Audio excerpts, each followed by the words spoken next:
Hello students. प्रश्न number 7 ये आखिरी क्वेश्चन है 3.1 का।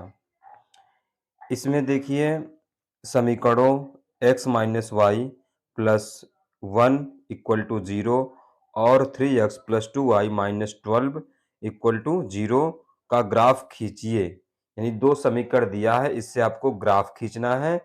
आगे x अक्ष और इन बिंदुओं से बने त्रिभुज के शीर्षों के निर्देशांक ज्ञात कीजिए और त्रिभुजाकार पटल को छायांकित कीजिए। मतलब छायांकित का मतलब उसको रंग देना है। तो इसमें देखिए सबसे पहले समीकरण 2 दिया गया है। इन समीकरणों से क्या करेंगे, हम सारणी निकालेंगे और सारणी निकालने के बाद जो बिंदु मिलेगा उस बिंदु से हम ग्राफ से जो है इस ग्राफ पे क्या करेंगे, आलेखित करेंगे। उसके बाद ग्राफ जो समीकरण 2 है उससे दो रेखाएं बनेंगी और जो x अक्ष होगा उससे जो एक रेखा, इन तीनों से क्या बनेगा, त्रिभुज। और त्रिभुज के हमें शीर्ष ज्ञात करना है। त्रिभुज के शीर्ष कौन कौन है, तो चलिए देखते हैं। इसमें समीकरण 1 क्या है, x माइनस वाई प्लस 1 बराबर 0 है, समीकरण नंबर 1। और समीकरण नंबर 2 क्या है, 3x प्लस 2y माइनस 12 बराबर 0। अब समीकरण 1 से सारे निकाला गया है। यहाँ देखिए x का मान हम रखेंगे और y का मान निकलेगा, क्योंकि y बराबर x प्लस 1 हो जाएगा। जब ये y इधर भेजेंगे तो x प्लस 1 बराबर y, यानी y बराबर x प्लस 1। तो x का मान रखेंगे, y का मान निकल जाएगा। यही बिंदु होता है, x का मान y का मान क्या होता है, बिंदु हो जाएगा। तो x का मान 2 रखेंगे, 2 1 3, y का मान 3 हो गया। और जब x का मान -2 रखेंगे, -2 प्लस 1 -1 आ जाएगा। और जब x का मान 4 रखेंगे तो 4 1 5, यानी y का मान 5 हो जाएगा। इस तरह से x का मान 2 -2 -4 रखने पर y का मान 3 -1 और 5 आ गया। समीकरण 1 से प्राप्त बिंदु जो हो जाएगा, x का मान 2, y का मान 3, 2 3 हो गया। और x का मान -2 और y का मान -1, तो यहाँ B हो गया बिंदु। और C बिंदु क्या हो जाएगा, 4 5, यानी x का मान 4, y का मान 5। समीकरण 2 से सारे इसी तरह से निकालेंगे। x और y बराबर क्या हो जाएगा, y बराबर जब निकालेंगे तो 12 उधर जाएगा, प्लस होगा, 3x घटेगा, यानी 12 माइनस 3x और 2y में गुणा है, बटा हो जाएगा 2। उसी यहाँ पे वही लिखा गया है, y बराबर 12 माइनस 3x बटा 2। तो y का मान निकालेंगे तो ये आ जाएगा। अब x का मान 0 रखिए, 2 रखिए, 4 रखिए। ऐसा नहीं 0 2 4 ही रखना है, आप कुछ भी रख सकते हैं। यहाँ पर x की जगह पे 1 रख दीजिए, -2 रख दीजिए, कुछ भी रखेंगे तो x y का मान आएगा। तो बिंदु मिलेगा हमें और बिंदु से हमें रेखा बनाना है। तो x का मान क्या रखेंगे, 0। जब x का मान 0 रखेंगे, 3 का 0 में गुणा होगा तो ये 0 हो जाएगा। 12 में से 0 घटेगा, 12 होगा। और 12 में 2 से भाग कर देंगे 6, यानी y का मान 6 आ जाएगा।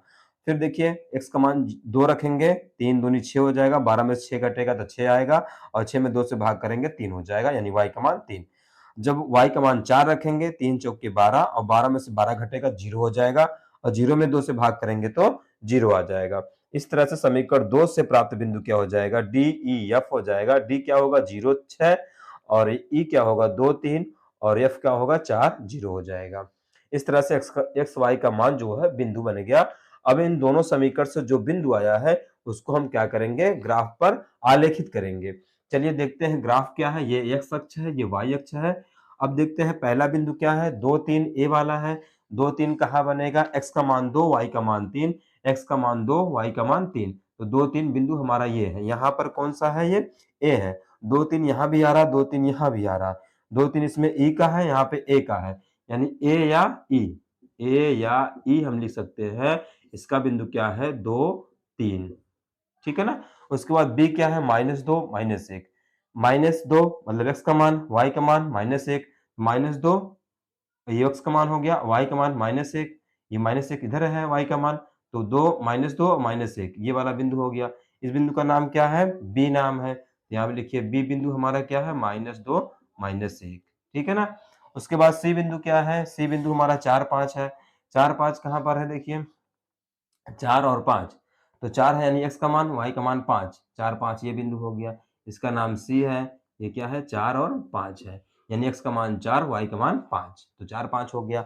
उसके बाद ये बिंदु कहाँ है, तो इन तीनों बिंदुओं को जब मिलाएंगे, a b c को मिलाएंगे तो ये रेखा हमारी बन जाएगी। समीकरण 2 से देखते हैं रेखा कौन सी बन रही है। d है 0 6, 0 6 क्या है, 0 यानी x का मान 0, y का मान 6। x का मान 0 ना इधर जाएगा ना इधर जाएगा, y का मान 6 होगा। ये हो गया। इसका नाम क्या है, डी है। ये क्या है 0 और 6 यानी x का मान 0 है, y का मान 6 ये बिंदु बनेगा। उसके बाद ई क्या है 2 3 है, ई यहाँ पे हो गया है 2 3। उसके बाद f है, f कहाँ बनेगा 4 0, x का मान 4 और y का मान 0, 4 0 हो गया। इस तरह से तीनों बिंदु को मिलाएंगे तो ये रेखा बन जाएगा। समीकरण 1 से ये रेखा है, समीकरण 2 से ये रेखा है, दोनों रेखाओं से और x अक्ष ये वाला है, इससे एक त्रिभुज बन रहा है। इस त्रिभुज के कह रहा है छायांकित कीजिए, इसको हम छायांकित कर देंगे, ऐसे इसको कलर कर देंगे, रंग देंगे, छायांकित कर देंगे त्रिभुज को और त्रिभुज के शीर्ष ज्ञात करना है। अतः ग्राफ खींचने पर एक त्रिभुज प्राप्त हुआ, त्रिभुज प्राप्त हो रहा है ना, और जिसके जिसके शीर्षों के निर्देशांक क्रमशः लिखा गया है -1 0। ये क्या है -1 0, क्योंकि x का मान क्या है -1 है, y का मान 0 यहाँ पर है, -1 और 0 होगा, ये निर्देशांक हो गया। और जो इसका अगला निर्देशांक यहीं पर होगा, यानी 2 3 होगा और अगला जो होगा ये 4 0 हो जाएगा। इस तरह से ये जो 3 निर्देशांक निकाला गया है, जो प्रश्न में पूछा गया है, वही यहाँ पर निर्देशांक त्रिभुज के तीनों निकाल दिए गए। इस तरह से प्रश्न को हल करेंगे।